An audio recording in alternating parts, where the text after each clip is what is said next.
The first Victorian poet that we want to discuss is Lord Alfred Tennyson, born in 1809 and died in 1892. As usual, we will see the historical and literary context in which Lord Tennyson wrote his poems. We pay attention to his poem Tithiness, so we will understand Tithiness myth, analyze the poem, offer two readings, a revisionary reading and an intertextual reading. Here is a historical and literary context. William IV was ruling this country from 1830 to 1837. Then comes Queen Victoria, who ruled Britain for a long time from 1837 to 1901. During this period, many social reforms took place regarding slavery, child labour, human rights, women and their emancipation. We see the rise and fall of both Romanticism and Victorianism at this time. The popularity of Wordsworth and lyric poetry continued in this period through Tennyson.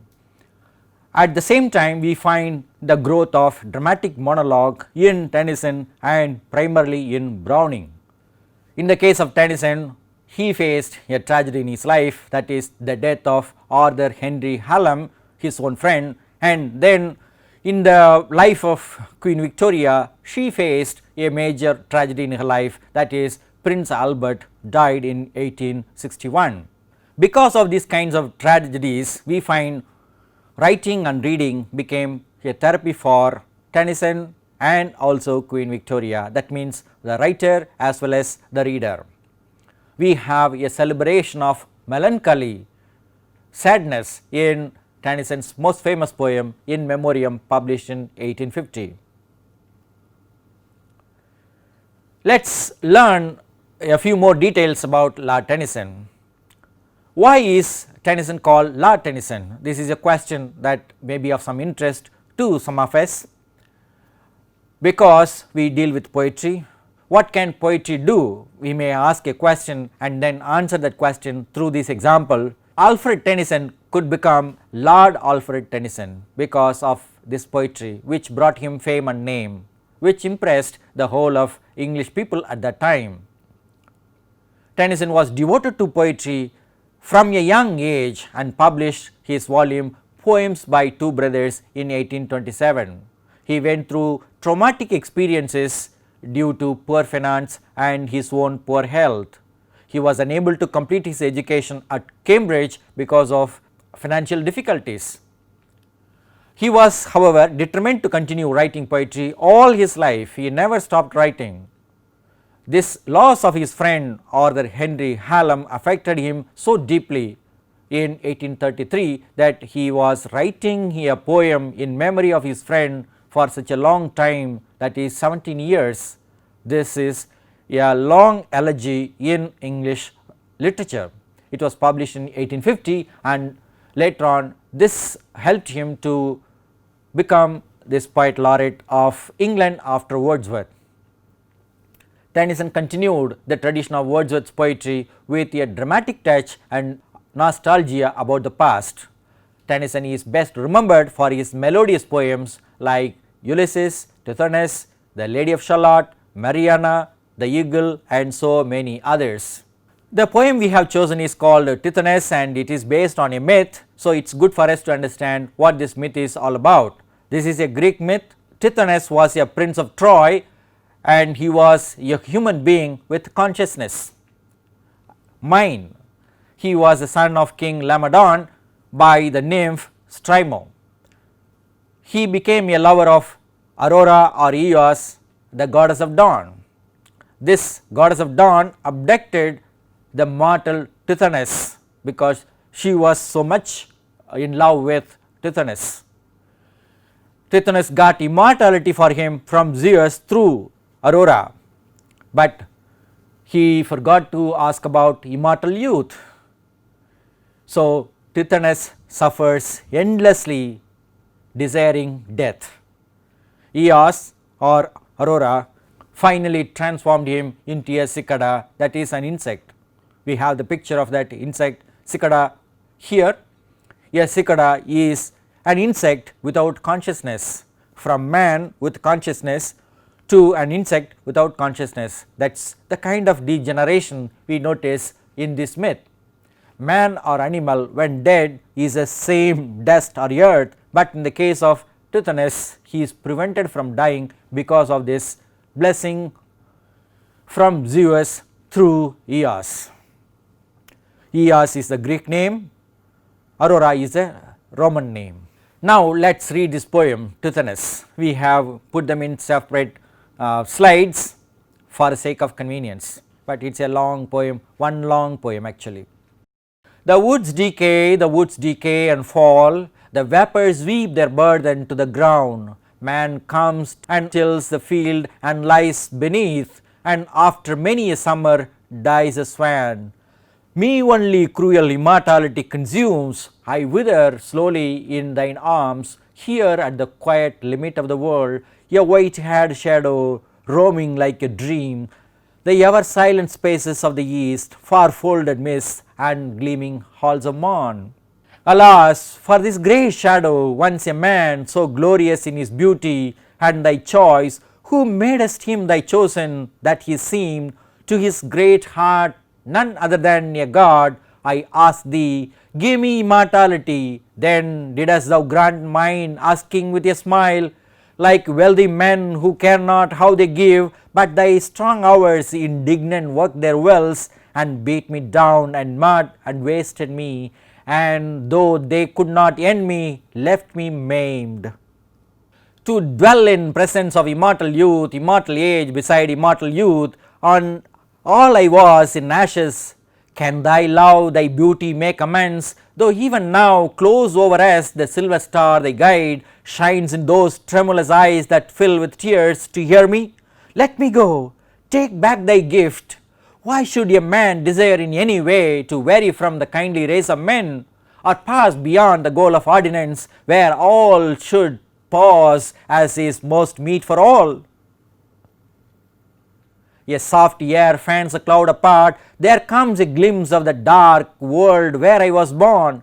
Once more the old mysterious glimmer steals from thy pure brows and from thy shoulders pure, and bosom beating with a heart renewed, the cheek begins to redden through the gloom, thy sweet eyes brighten slowly close to mine, ere yet they blind the stars, and the wild team which love thee yearning for thy yoke arise and shake the darkness from their loosened manes and beat the twilight into flakes of fire. Here we have the 4th, 5th and 6th verse paragraphs. Lo, ever thus thou growest beautiful in silence, then before thine answer given departest, and thy tears are on my cheek. Why wilt thou ever scare me with thy tears, and make me tremble lest a saying learnt in days far off on that dark earth be true? The gods themselves cannot recall their gifts. Ay me, with what another heart in days far off, and with what other eyes?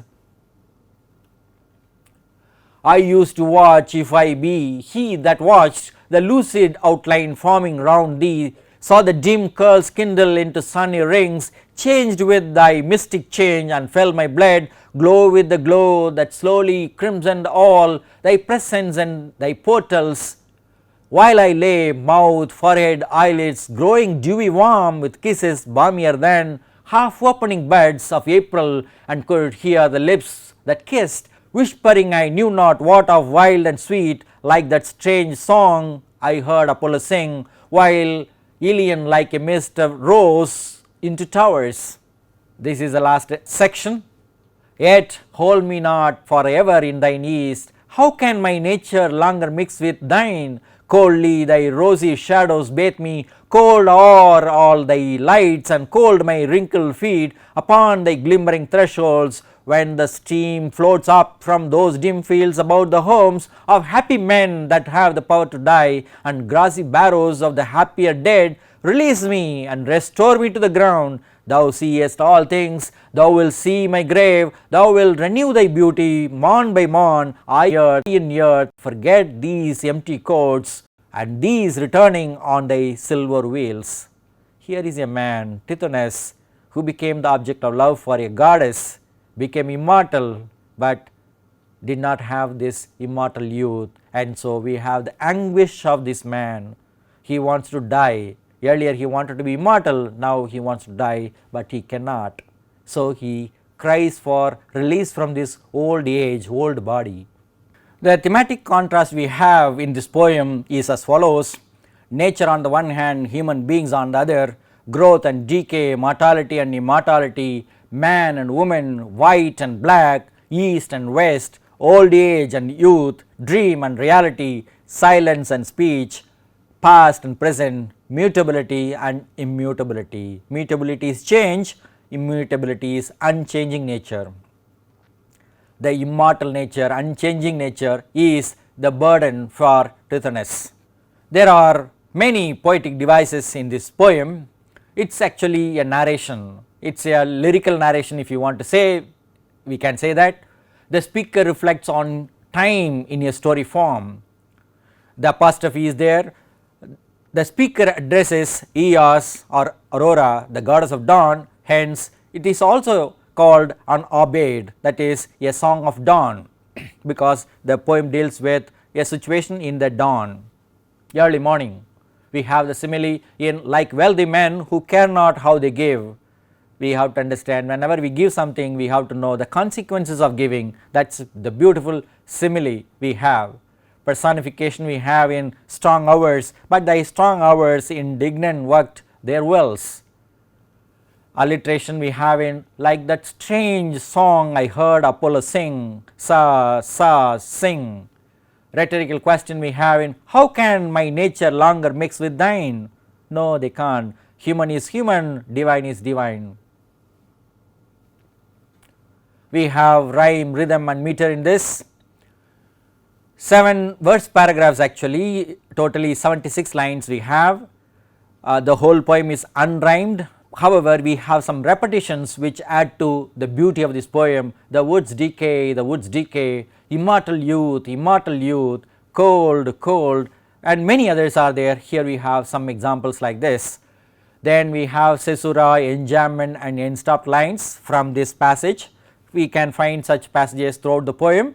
Just for the sake of example, we have this here. Alas, for this grey shadow once a man so glorious in his beauty and thy choice, who madest him thy chosen, that he seemed to his great heart none other than a god. The meter is iambic pentameter. We have variations of spandi and pyrrhic in grey shadow and to his, and of course others, for example trachea also can be found in other passages. One thing we notice in this poem is it has many questions. So, we have this title, the question of syntax. Let us read them again, they will show the agony of the speaker.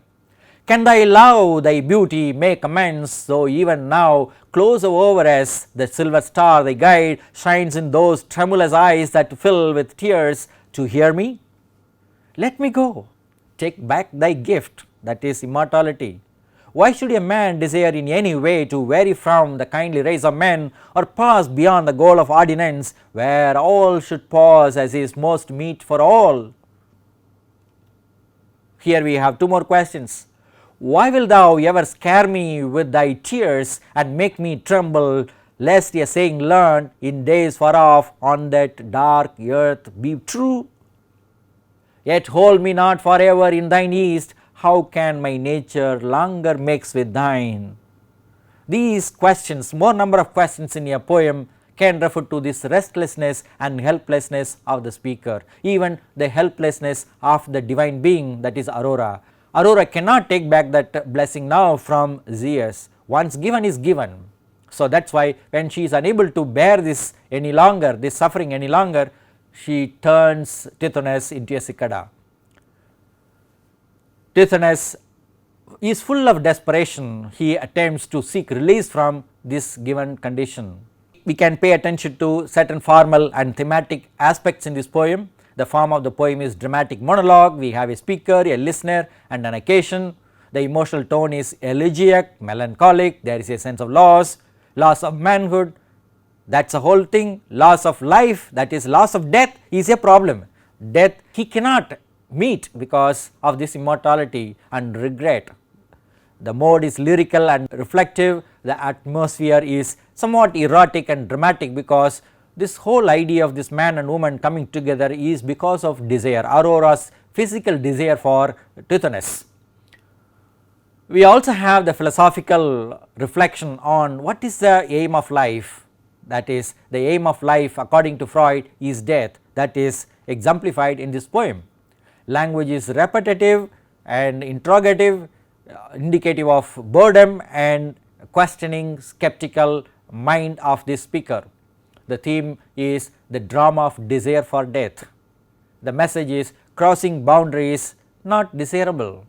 Maybe those who have this ideological bias can read this poem saying that Tennyson was with the establishment, he did not question the establishment. Mood skeptical and interrogative, syntactical tone is rising tone, it asks questions. There is an allusion to Apollo singing a song rising this tower in Ilium. On the whole, we can say the speaker of the poem reflects on the circular process of nature in the form of growth and decay. Birth is followed by death, and here birth is stopped with immortality. That is why Tithiness is unable to die. But Tithiness, born as a human being and turned immortal without eternal youth, that is a crux of it. Without eternal youth, by Aurora is consumed by immortality. Tithiness grows old, suffers the pain of old age and keeps questioning his fate endlessly. He repeats the same request for release to Aurora every day, knowing he cannot be released into the earth. Even the goddess can only shed tears for Tithiness, show her helplessness. The poem enacts the drama of human desperation in the face of cruel immortality and irony of our desire. When our desire is fulfilled, that itself becomes a curse in the case of Tithiness. A critic called Thomas offers a revisionary reading of this poem, comparing this with Tinton Abbey. Both poems explore the self in time, discuss memory and nature and present a speaker and listener, but both suppress the female voice. In the case of Wordsworth, nature never betrays the loving heart, but in Tennyson, nature does betray the heart's desire for immortality which consumes Tithiness miserably. In Wordsworth, his sister Dorothy is benign and nursing nature, but in Tennyson, Aurora is a malign and scary nature. Wordsworth recovers his lost imagination in the poem Tinton Abbey, but Tennyson drowns in darkness in stark contrast to the old man in another poem by Wordsworth, Resolution and Independence.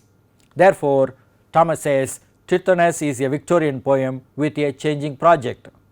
Another critic, Wainfield, offers an intertextual reading. This may be a somewhat dense reading, but it is worth knowing about because by reading one poem we come to know the overall context of English poetry here.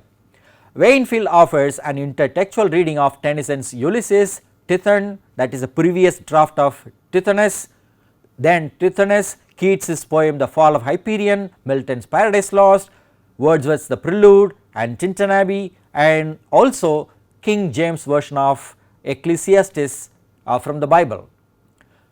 Wainfield compares the complementary character of Ulysses, the dreamer of Keats' Titaness, the lament of Adam, the burden of Wordsworth and the biblical acceptance of human vanity with Tennyson's Tithiness to vindicate the victory of the poetic faith over scientific doubt.